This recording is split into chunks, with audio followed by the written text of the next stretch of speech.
it doesn't matter how much I might consider myself a strong, independent woman, if the person on the other side of the conversation I'm trying to have is telling me I would have a better life if I was his mistress instead. My life just started falling apart at the seams, be it family, friends, love, work, even health. All of those fell apart around me. My motto was always persevere, don't be mediocre. Wow. I gotta print that on a t-shirt.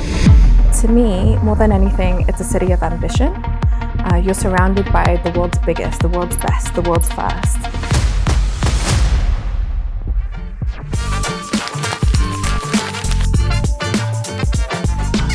Nice to see you. Nice to see you again. I'm Jeff. Thank you very much for coming. Could you tell us a little bit about yourself, who you are and your background? I'm Jay from MBA 2022. I live in Dubai right now, working in the regional strategy team for Henkel. From what I know of your background, you actually have quite international upbringing. So you were born in Vancouver, is that correct? Correct. And then can you take me along that journey? Born in Vancouver to parents from Brunei. Then actually spent my childhood in Dubai, growing up there in the 90s. And then I spent my formative years in Sydney, so from 16 to 23, I was there. Went back to Dubai to work for a little while, and then came to Shanghai for an MBA, and now I'm back in Dubai. Wow. So Vancouver, Dubai, Sydney, Shanghai, then back to Dubai. I'm back to Dubai. Oh, I thought that's quite a journey. When you were in Dubai then, is when you decided to come to Shanghai and do the MBA. And what led you to that decision to come to Shanghai? So my last job before the MBA, I was running the Middle East operations for a Singaporean distribution company. And when we got an acquisition bid to sell the company, I was like, you know what, let's take this opportunity to go on sabbatical. And I was lucky because I negotiated the sale of the business right before COVID hit.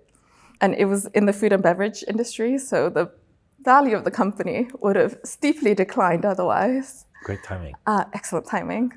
And so I was already based in Shanghai because I had always wanted to speak better Chinese, and I was here applying for MBA programs and studying for the GMAT and things like that.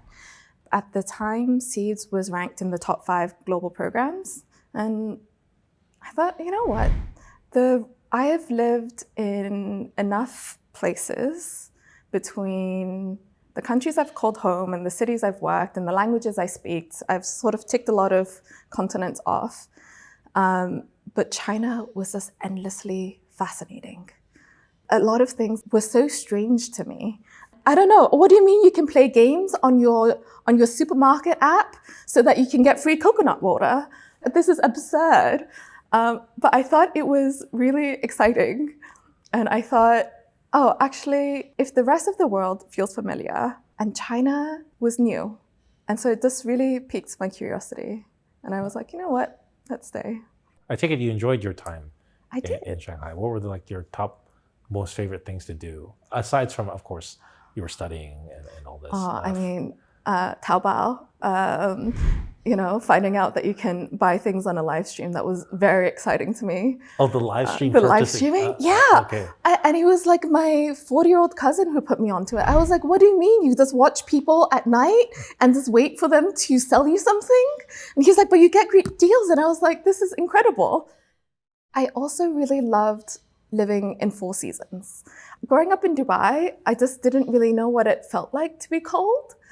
And now it turns out I enjoy it.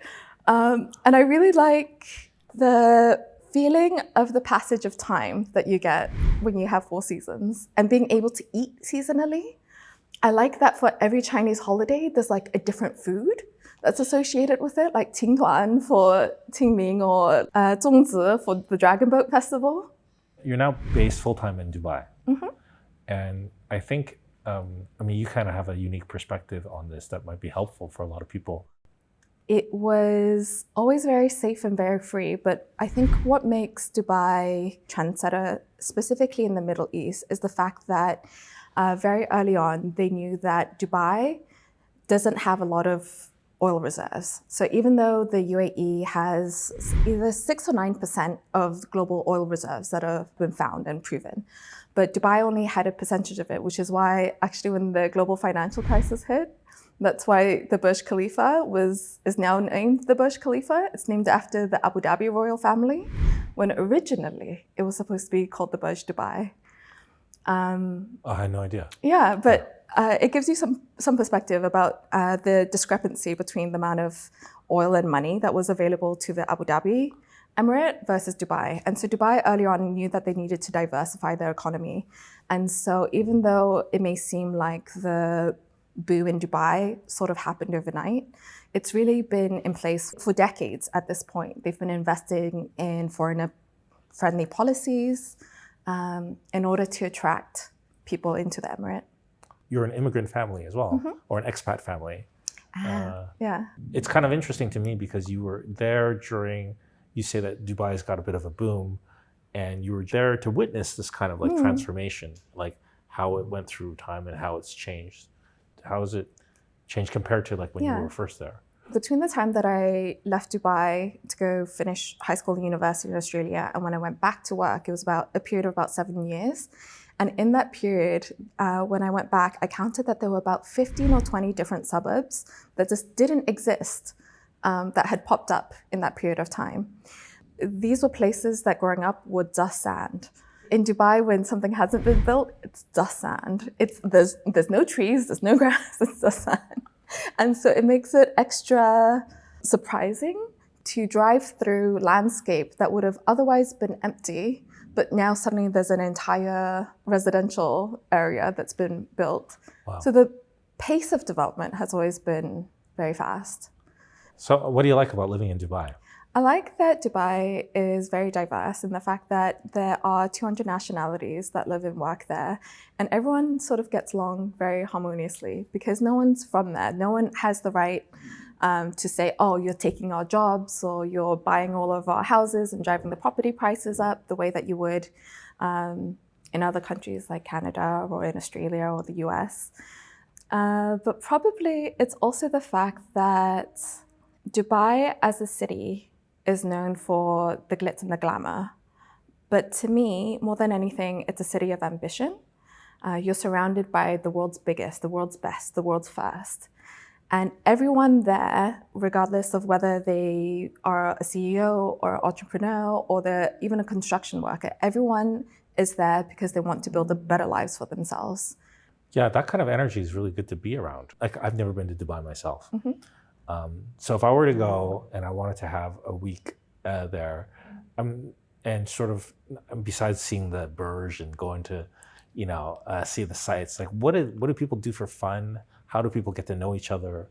What is the kind of business and social kind of environment there like? What do people do? What do people do? Yeah. Well, I mean, people go to brunch, all you can eat, all you can drink, free flow for 3-4 hours. You get a package, you get drunk, and that's sort of how people spend their birthdays, and that's how they spend their weekends. Or in the winter, if the weather's nice, we rent a yacht and have our own little private boat party. Rent a yacht, have a boat party. Yeah. Wow. These are the things that we do for entertainment. One tip that I would give for anyone who wanted to go to Dubai is to go to West Beach on the Palm. Okay. When the weather's nice, it's one of my favorite places to go. You can sit by the water, you can have a drink, you can walk your dog, and it's somewhere that is a little bit more local. I mean, all the touristy things, I can't tell you anything that you won't be able to find on a Google search. But that's somewhere that I think is not necessarily heavily promoted to foreigners. And there's a place called Global Village. Global Village? Global Village. What's Global Village It is the greatest place you've ever been. They have pavilions that are organized by country. Regional bias in the ranking of countries is very obvious. Okay. So you have separate pavilions for UAE, Oman, Saudi, Bahrain, all of these extremely distinct and unique GCC countries. So GCC is the Gulf Cooperation Council. That's the oil corporation. I see. And yet somehow Europe, with its 40 plus nation states that proudly have their own unique cultures, have been grouped into one Europe. Oh, so there's a Europe pavilion. Yeah. Is there a China pavilion? There's a China pavilion, Okay. but what the best thing about the China pavilion is that they don't sell you touristy things like silk fans or paper cutouts or whatever you might expect to be Chinese souvenirs. They sell you things that are actually made in China, so like baby clothes and toys. Wow, very authentic. What are the things from Dubai that people ask for, or that are good gifts to like buy that are from there? So saffron is cheap. Okay. Perfume's another one that they distill essential oils in the gold souk. That's a fun present. If you have kids, you can sort of do these multicolored sand vases and get the names engraved. Oh. That's really fun. I see a lot of Dubai chocolate now. Is that a thing in Dubai, or is it not a thing? It is also a thing in Dubai. It is a thing in Dubai. It is a with thing in pistachio Dubai. And stuff. Yeah, and the kanafe sort of filament.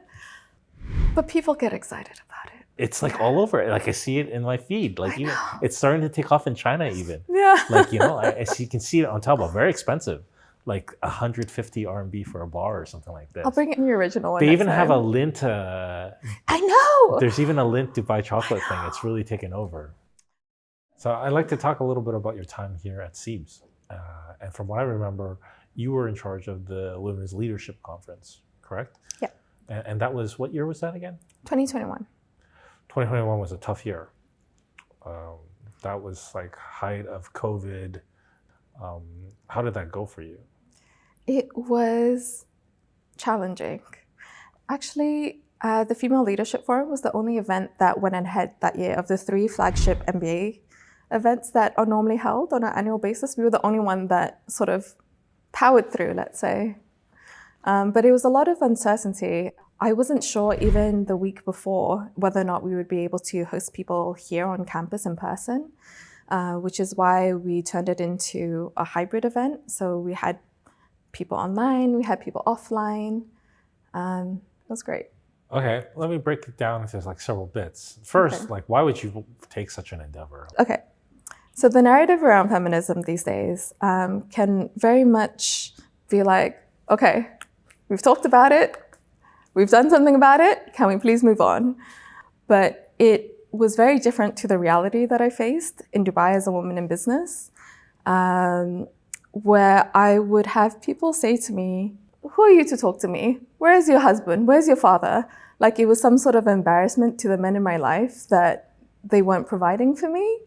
And that was when I realized that it doesn't matter how much I might consider myself a strong, independent woman, if the person on the other side of the conversation I'm trying to have is telling me that I would have a better life if I was his mistress instead.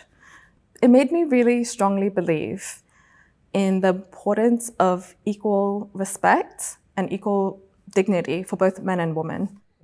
It can be controversial even now to be like, yes, I'm a feminist, and people think it means you hate men. But to me, it always meant that none of us should be defined by the gendered roles that society expects of us. It was something that I cared about. And so that's why, even as difficult as it was putting everything together, I kept it in mind as, let's say, my guiding light as to why I kept going. Understood. To host such an event, you have to do not just inviting guests, you also have to get sponsors and all this. Can you talk to me a little bit about how you were able to, in such a difficult climate? I mean, I remember they weren't even sure about the rules, right? Like whether or not people could come. And then there's also general fear, like, because we didn't know what we were dealing with. And we didn't know if it was safe, you know, like. When I look back at it, honestly, it was crazy. I came to Shanghai with no network, no leverage except for the CEIBS name. It's not that I had Kwanzi or anything like that, but I had a vision of what I wanted to do and the sort of impact that I wanted to have. I figured out how to put a pitch deck together. I mapped out all of the potential sponsors or organizations that might have a vested interest in our specific demographic of smart, affluent women between the ages of 18 to 65 with high earning potential. And then I went and talked to them and took my little show on the road. So you did the dog and pony show. Yeah, I did. Nice. I did the whole thing. Well, first of all, what were you selling? And then what was the reaction like? I mean, I was selling access and advertising, I suppose. There were a few different packages. So there were freebies because I wanted to give people a reason to come on campus. So ClassPass, for example, sponsored some credit vouchers for us that we co-branded. That was very fun. And we had Bloomberg as one of our sponsors. Oh. I was asking, what were you pitching to them? What was I pitching? Yeah. I was pitching exposure. Exposure. And then exposure and some speaking slots. So for like future students or people who are interested in, running events or doing something big, or like in your case, like you committed to something and then all of a sudden you're facing what seems like unsurmountable odds. What are your kind of tips, or how do you get yourself through like these kind of things to keep yourself going? Because I remember it's not easy to have that courage to go and they're like, what? There's a pandemic going on? You want us to do an event? This kind of thing. Yeah, I think you need to understand the value of what you're trying to sell or what you're trying to gain support for. And to understand the importance of building win-win solutions for all the stakeholders that are involved, because it's not enough for you to say, I want to do this and I want your help. You have to understand from their perspective, okay, what's in it for you? And how can you build something that's mutually beneficial out of those sorts of partnerships? And so I think having that in mind and really being able to clearly communicate the value proposition of being a sponsor for the forum was really what made the difference. As far as like business in China goes, many of my fellow business compatriots and many of my friends, we're all looking for business opportunities outside of China and outside of dealing with the United States. So places like Dubai and the Middle East have taken a much bigger stage than they did before, in Africa as well, and Europe, of course. Do you have tips or do you have ideas for Chinese people or people in the Chinese business market that want to go to Dubai? What are the rules? What are the do's and don'ts? Because you've seen both worlds a little bit, right? You've seen how the way Chinese people like to do business and talk and negotiate, and what are the kind of unwritten rules from Jay's point of view? Because there is such diversity in the population, it really depends on what circles you're operating within. Okay, but let's say I had a business meeting with somebody that I was set up for, and I'm looking to do business or invest, or what gift do I bring? Like, what do I bring from China? What's an appropriate gift? Not alcohol. Okay, not alcohol. Okay, not alcohol. Don't do that. So unlike China, that has the big drinking culture where we don't have that in Dubai. That's not something that's commonly done. It's only for expats at brunch, right? Only expats at brunch. Okay. Correct. All right. One thing I can tell you is that people in Dubai dress up a lot more than they do in China. In China, it's more casual. Work and business can be more casual. But Dubai, there's a certain level of, let's say, attire. So what is the expectation? Like, men should go with a proper suit, is this... It depends as well as the level of the meeting that you're having. If, for example, you're having a senior meeting, it's always valued for you to present yourself more professionally. But probably, I would say that day-to-day business casual is fine. But you do get a lot of trade shows in Dubai, and typically you'll see people show up in suits. So Dubai, actually, within the Middle East Africa region, is probably the key hub for trade show exhibitions.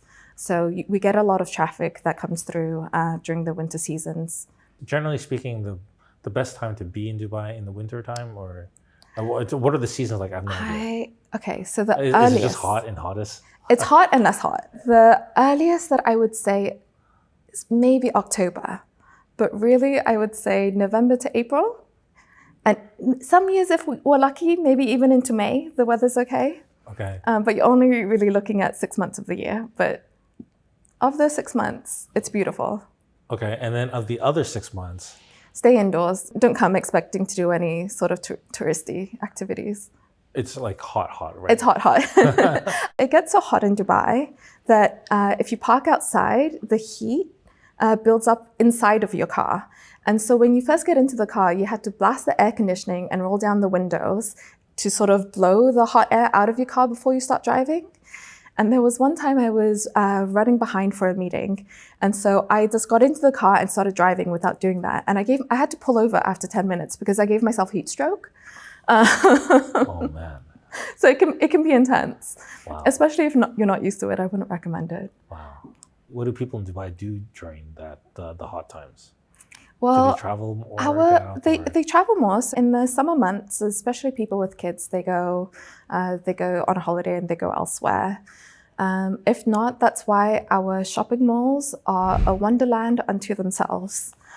Right, the shopping malls. I've heard about this. You can go to the cinema, you can go ice skating, you can look at dinosaurs. There's an aquarium. You can go skiing. But that's why our malls are as exciting as they are. I see. Okay, so there's a big mall culture. There's a big mall culture. How often do you go to the mall? I personally have spent too much of my childhood in malls, so I don't really like going. This is why I miss Taobao. I don't want to see people anymore. What are the big holidays in Dubai? When is like holiday season? What is that like? So there are the two Eid seasons. One's shorter, one's longer. Sorry, what is Eid? I have no idea. I can't even really tell you. They happen as per the moon, which is probably one thing that's unique about Dubai in that you don't really know when you're going to have a public holiday. They only really announce it the week before, so you don't have a lot of notice to plan your holidays. Is it based on a lunar calendar? Exactly. They wait until they sight the moon. Wow. Yeah, it really does depend. This is what we call inshallah. It means God willing, it will happen. I see. It also means that if you've asked someone for something and they say inshallah, it means you may be waiting anywhere from 3 days to 3 weeks to get something done. Wow. Okay. So, back to the holiday seasons. Mm-hmm. You were saying that there's the two Eids or Eids? Eids. What's the duration? Like in Dubai, it's not the same as it is in China, where there's one designated week per year that everyone goes on leave. Because actually in Dubai, legally speaking, you're entitled to 30 days off per year. That includes weekends, so really you're looking at about 20 days. And so people have the flexibility to decide when they go on leave. They're not as restrictive about leave in that sense. I see. So it isn't like China where there's like 1 week where everybody's off and then like everybody's... It's also not like China where you get a public holiday, but then you have to work the next Sunday, and it just means that they changed your work schedule. They didn't give you a holiday. Yeah. That doesn't happen. What's like the working hours like? What's the working kind of like culture like there? Like everything in life, it always depends on what kind of company you're working with. Historically in Dubai, actually, people would open stores around 10 to 12, and then you have a siesta from 12 to 4. Before you resume working. And so this doesn't apply anymore in, say, office culture.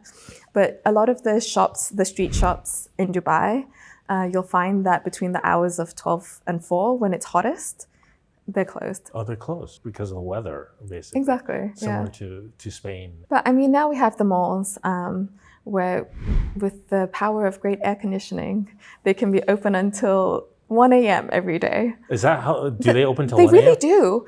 Okay. And they really will stay open up until closing time. What does one do in a shopping mall at 1 a.m., at 12:30 midnight? I'm just... If you're me, you're avoiding the crowds, you know. And you can get shopping done still. You can, you really can. And they will still provide you with excellent quality service. So in Dubai, especially when it comes to Chinese business or business with Chinese, are there any common misconceptions that they have about China that you find? So because everyone's from a very different background, they all bring their own sort of cultural baggage with them about how they perceive China. But at least for me, in my personal experience, the respect for Chinese people has sharply accelerated since I was young. Accelerated? It's gotten a lot better. So as China has grown in its geopolitical dominance, as it's grown in its economic success, now you have people in Dubai Mall, for example, who have learned Chinese specifically to court Chinese spenders. Because, everyone wants that Chinese money, right? Oh, wow. But when I was younger, it was very different. It was a lot more racist. That the perception of Chinese people were that they were perhaps lower class, lower income. Yeah, this was the same for me too. I mean, it's changed a lot. It's changed a lot. Is there any Chinese food that you miss when you're in Dubai? Or what do you eat for Chinese? What do you do for Chinese food in Dubai? Well, one key difference is that there's no pork in any of the Chinese food in Dubai. Okay, so there's no pork. There's no pork. So we have Din Tai Fung, but instead of pork in our xiaolongbao, it's chicken. But in terms of food that I miss, there's so many things that I miss. I miss my yang rou chuan on wulumutilu. I love hot pot, the variety of hot pot that exists in China. But I found this to be quite interesting because I've met some other people from the Middle East, and when they come to China and they're eating strictly halal, I'll take them to like a Muslim market, and then they'll have Uyghur food for the first time. Yeah. And they're like, oh my God, this is amazing. This is so good. But what's interesting to me is like, how come there's not any of that over there? So lanzhou牛肉面is actually a big thing now. Okay. That you're starting to see them in the food courts in the malls. Okay. So that's been very exciting for me. So Dubai Mall has a Chinatown that's like, the, let's say, commodified or the consumer version of what Chinatown should be. But then International City is where you get actual Chinese people living and working and selling goods and things like that. And so there you can get good Chinese, but it's a little out of the way. For the last little bit, I'd like to talk about just kind of this general theme of you and your background having moved to so many different places, sort of this idea of resilience. And, it's one thing to be from a place and always be there and have your network of people. And it's another thing to constantly be moving, having to like make new friends, face new challenges, learn new cultures, get used to different ways of doing businesses. What are like your kind of ways that you've learned to deal with or, help keep you resilient and keep you going forward? I mean, for one, I'm a great problem solver. And adaptability is a big skill that I picked up along the way. And it's not something that came naturally to me either. My default state would have probably been to be a book nerd who reads all day. But I realized when I moved to Sydney at 16 that if I didn't learn to develop social skills, that I would be facing my last year of high school without any friends. So that was sort of the beginning of things, of learning how to, I suppose, resurrect myself time and time again. Do you reinvent yourself? Do you say like, okay, I'm going to do things different this time? There's going to be a whole new me.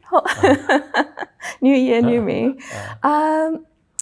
That's an interesting way of framing it, because there was a period towards the end of the MBA that, due to a series of unfortunate circumstances or events, my life just started falling apart at the seams. So all of the pillars of your life that you might expect to support you during difficult times, be it family, friends, love, work, even health, all of those just fell apart around me. Right. And I ended up actually taking 2 years off to just put everything in my life back together.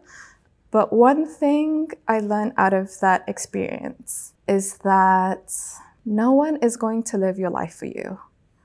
That you can lie down and cry about it, which I also did, to be fair. But eventually, you have to make a choice. Either you allow yourself to be a victim of your circumstances, or you can choose to take accountability for your own life. And I think what's kept me going was that I knew that no matter what was going on around me, that I wanted better for myself.